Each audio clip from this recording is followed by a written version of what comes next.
Thank you for tuning in to Comic Issue's very first video review. I'm your host, Anthony Silva. Alongside me is... Andrew Pline.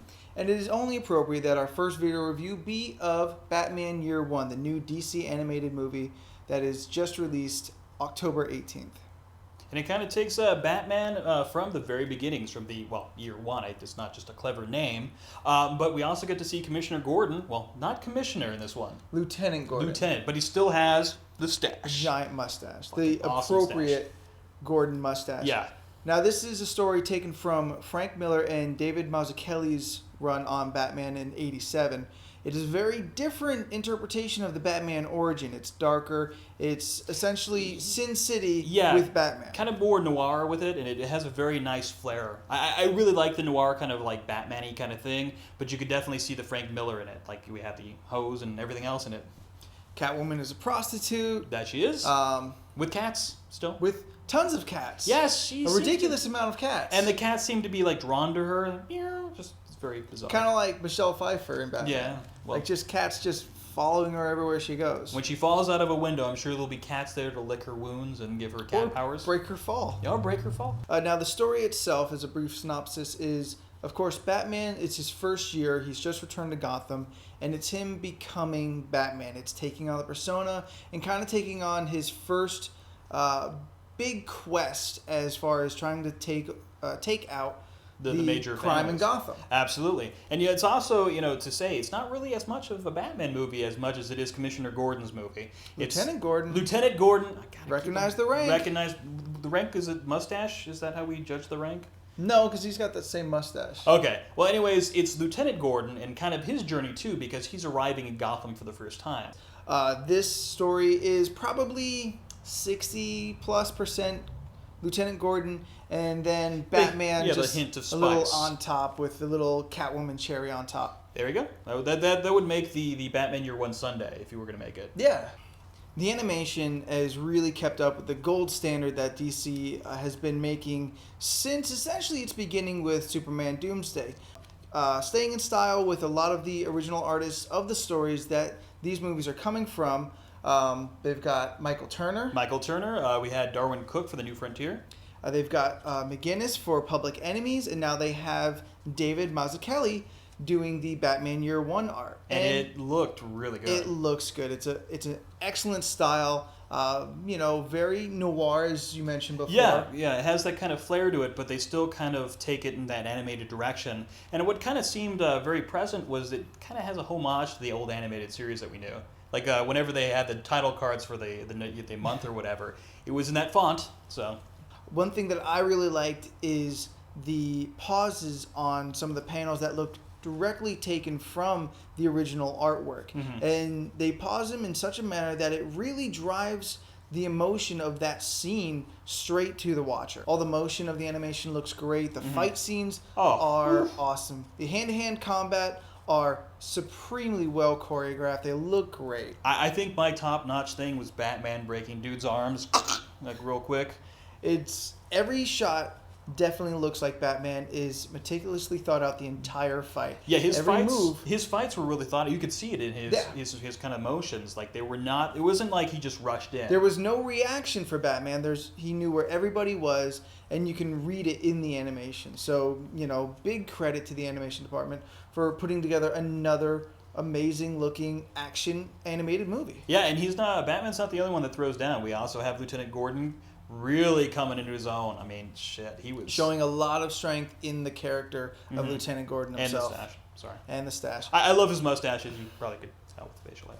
Selena Kyle. Catwoman is awesome for the short amount of screen time that she has. She makes a presence. She's enjoyable to watch. Elijah Dushku is an amazing voice for the character. It's a character that she is familiar with, but her tone... Yeah, and she didn't rely on the kind of catty kind of things, the perfect She didn't use any kind of puns or any kind of tropes. I saw that. That was a jab. That was a bat jab, man. It was a cat jab. Cat jab. Meow. Now you're rubbing off on me. Yeah. Bryan Cranston as Commissioner Gordon is the force of the entire movie. He brings such depth to the character and really drives the emotion that the character Yeah, Lieutenant Gordon goes through as he comes into Gotham, struggles in Gotham, and eventually Kind of rises up above it. he picks up. He's got a Green Beret's training. He knows how to use his size, too. Don't do a damn thing. Be sure of your facts before you bring down another cop. Just watch him. And you can see where the Batman and later Commissioner Gordon relationship kind of forms. kind of first come together. Yeah, it was. I thought his performance was absolutely amazing. I actually really liked most of the cast in this movie. Most of the cast is great. Katie Sackhoff really, Oh, I think, is underused. Yeah, Her she character- did. And it was kind of interesting because I was looking for a voice in particular. Yeah. I was like, okay, I know Starbucks in here somewhere. Frack, where is she? And and when I finally heard her, I'm like, wow, I like what she's doing because she's not doing the standard Katie Sackhoff Starbucks kind of thing. She kind of tried to do her own thing, and it really fit the character.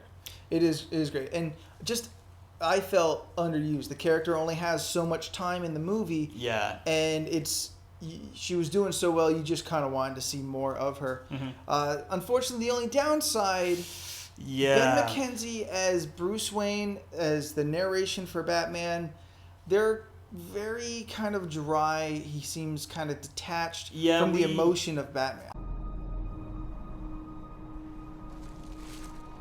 12 years, and the ache is still fresh, like a raw, angry nerve. I said at the very beginning of the movie, I said Dr. Manhattan, and I think that pretty much sums up Yeah. his kind of characteristic of, his character. What would you call it? It's not characteristic. It's a characterization. There we go. A characterization of Batman and Bruce Wayne. And, I really didn't understand that because, I know Bruce Wayne is going through some shit. So he's going to be a little bit detached. He's kind of rich, going to have that detached thing kind of going, right? But in the narration, usually you get the feeling of Batman's emotion or his dedication. Exactly. But no, his narration certainly was kind of a little bit lackluster and kind of took me away from the whole, the atmosphere that they were trying to set up. Yeah.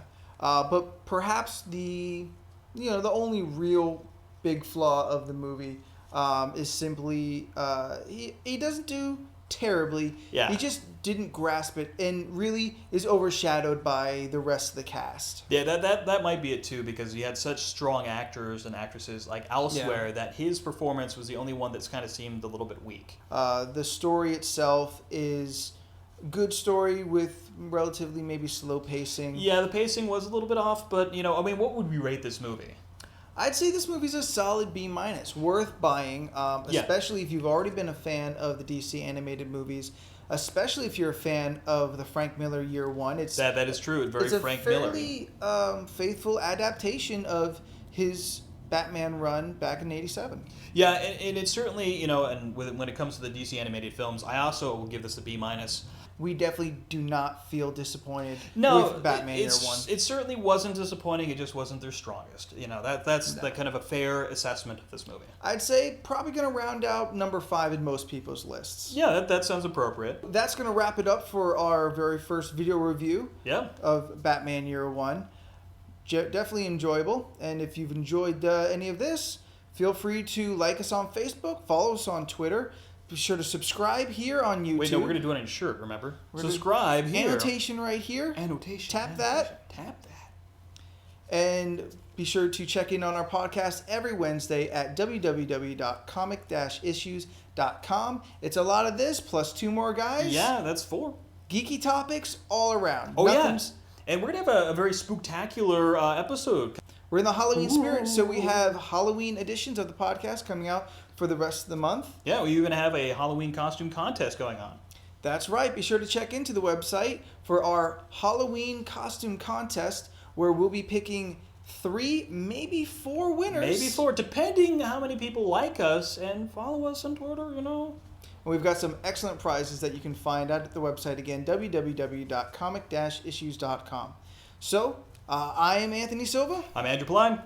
And be sure to find us on the podcast, and we'll see you later. See ya.